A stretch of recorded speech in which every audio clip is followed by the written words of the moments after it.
আয় হায় ভাই, এটা নকল গিজার নাকি? ভাই এই দেখেন নকল গিজার। কি বলে? নকল গিজারের দিন শেষ ভাই। ভাই নকল গিজার কিভাবে বুঝবো? এই যে ঝুট তো ভাই।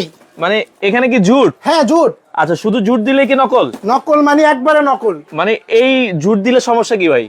এটা তো ভাই আগুন ধরার চান্স আছে ভাই। ও মানে এটা বাস্ট হওয়ার মানে সম্ভাবনা আছে। জি জি ভাই, নকল গিজারের দিন শেষ ভাই, দিন শেষ ভাই। ভাই আজকে নিয়ে আসছি ভাই অরিজিনাল গিজার। অরিজিনাল গিজার পাবো কই? অরিজিনাল গিজার পাবেন কই মানে বিবারি এন্টারপ্রাইজে পাবেন। এই যে আচ্ছা, মাত্র 10 মিনিটে পানি গরম হবে, 24 ঘন্টা ফুল গরম থাকবে। ভাই দাও দাও করে দেখি ধোয়া বের হচ্ছে। এই শীতে মা বোনদের কষ্টের দিন শেষ ভাই। মানে ছাড়ার সাথে সাথে গরম পানি। 10 মিনিটে পানি গরম হবে, 24 ঘন্টা ফুল গরম থাকবে। মানে 10 মিনিটে পানি গরম হবে, সেই পানি গরম থাকবে 24 ঘন্টা টানা ফুল। মানে পুরো একদিন ইউজ করতে একবার পারবো। লিখিত নিয়ে যাবেন 24 ঘন্টা full। ওরে ভাই ভাই ধোয়া উঠতেছে ভাই, এটা তো ঝুট দিছে। তাহলে আপনার গিজারে কি দিছেন? আমার গিজার কি আছে এই যে দেখেন, ভালো মানে গিজার। দেখি খোলেন তো। এই দেখেন এটা কি? গ্লাসোল ভাই। গ্লাসোল? হ্যাঁ